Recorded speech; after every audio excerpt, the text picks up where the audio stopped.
Yeah, I'm just going to start and talk about our team. I'm just, I'm really disappointed for our guys. There were dreams shattered today because we really felt with a win today that, our playoff hopes were alive yet going into our last week, and that didn't happen. We got off to a good start in the game, and I thought our guys were ready and had a good week of prep, and that showed in the start to the game, and then just didn't play well enough for a long time there. But what fight our guys showed today to give ourselves a chance down the stretch, that was really fun and incredible to be a part of. That guys keep fighting and give yourself a chance, because that ball is loose, and if we get on it there, who knows. But it didn't happen, and I will say this again, it's a really fun group to be a part of. I'm looking forward to getting back with them tomorrow, because I know there's a lot of guys hurting. We had 16 guys we honored today and recognized as seniors that have poured a lot into this program, and there's a lot of emotions going through a lot of us right now, and we got to be able to handle it. And it's tough, and that's what you learn from this game and sports at times, that things aren't always going to work out for you, and as you move forward, I think it helps you in life. You learn how to handle it.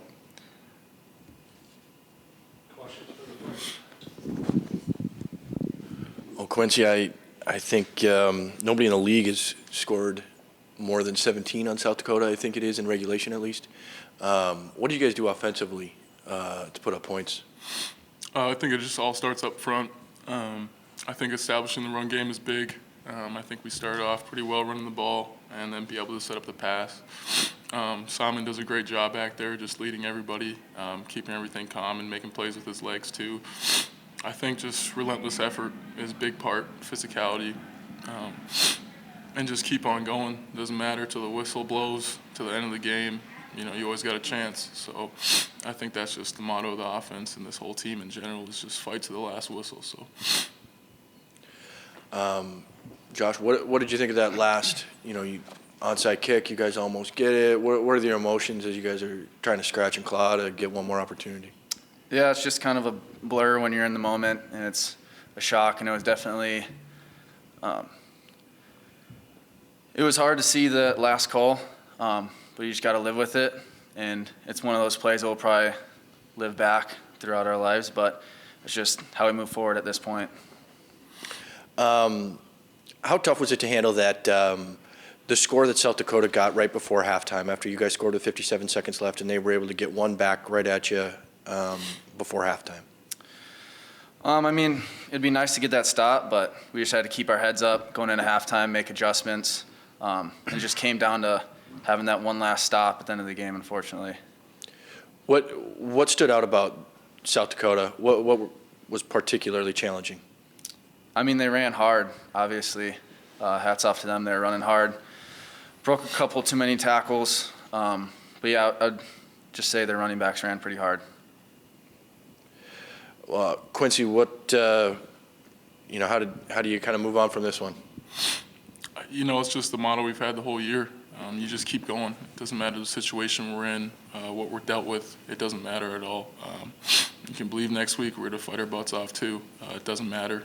The work I've seen Josh put in and all the seniors has been really fun to watch, and to be able to have the support that our fans and this community gives all of us here at the Alerus Center has been great. But you just keep on fighting. It doesn't matter who we play, what's the situation. You just got to keep on going. Anything else for the players? Thanks, Quincy. Thanks,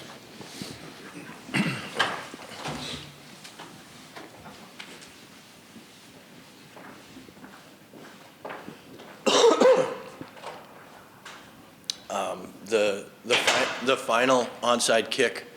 What did you see? What were you told? What's your takeaway?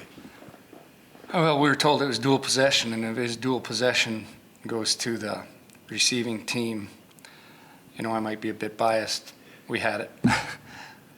So it would have been a lot of fun to see what happens. But we felt we had it. What can you say about Bo Belquist? I feel like I've asked you that question 100 times here. If this is the final time local fans get to see the kid, what do you think? He's just so competitive. To watch him compete day after day and the plays he makes, and it's just so much fun to be a part of it. To see, even he's in on that last chance, just fighting for the ball there, and he's ultra competitive, and that's what makes him really a great football player. And he's made so many plays over his career and continues to make plays. Some that are really wow plays, some might be making somebody miss. He takes a hit and it doesn't seem to faze him. But he's very competitive, and that's what makes him really special. I think that's that inner drive and that competitive spirit. How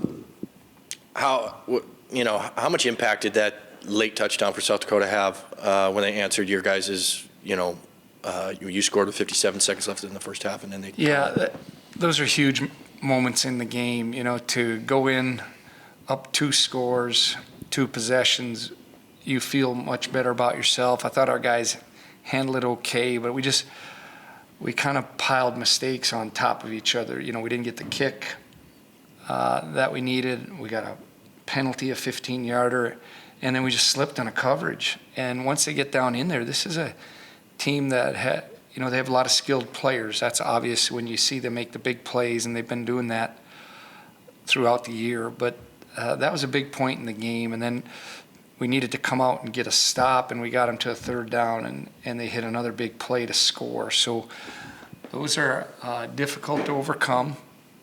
You got to somehow play better and not allow explosive plays, and then you don't have to overcome those. If teams drive the ball and keep driving it, you have an opportunity to get turnovers, they have an opportunity to get a penalty, but those explosive plays, it negates all that stuff where you have opportunities to get something going for your own team. South Dakota found success running the football. Was there anything different that you were seeing your defense struggle with defensively, or was it a little bit of a continuation of what your run defense has struggled with here the last few weeks? Well, I thought, we played pretty well early, and then the longer they were on the field, it's a team game. We needed to get a drive to get our defense off the field, but the longer they were on there, and then you got to get stops. But they went really with big personnel and, to stay in the gaps, and they showed us a few different looks that we hadn't seen, but, you just got to really stay in gaps, and then you got to tackle well. We had some opportunities to get guys early, and, I'm really impressed with Pierre. He's very explosive, and we've played against Travis Tice for a number of years. He's a good downhill runner. We needed to tackle better, because their average per rush was just too high if you want to, be successful on defense to help your team. What can you tell us about Isaiah? What happened there? He was taken away from the Alerus, so I'm not quite sure what they're going to do, but it required some care that we couldn't give him here. It was an upper body injury. That changed you guys offensively a little bit? Yeah, he's a good player, and he makes explosive plays, and he was off to a good start. Had caught a couple, I think he had 2 catches today, if I'm right there, maybe 1. No, he didn't have any. I thought he had a catch. Yeah. Those might be the leaders. Oh, yeah, he just wouldn't have been on there. But it changes. He's an explosive player for us, and, anytime we lose one of those guys in the rotation, it affects how we can run our offense and what he can do for us, because he's really explosive and having a really good year. What did you think of the way CJ was able to have those onside kicks to give you a chance? Have you seen that style before, or what'd you think? Yeah, we've been working on it for a couple of years now, and he has a real knack for hitting good balls. And initially, when Coach Kostic brought me that type of onside kick, I'm going to be honest, I wasn't thrilled. I go, how's this going to work? And the more we practiced it, it's tough. It's really tough because it's hard to receive those. In college football, is it true? Does a receiving team have to let that come 10 yards? No. So they could have attacked it more. But it's if you've never seen it, you don't really want to go get it. It'll confuse you a bit.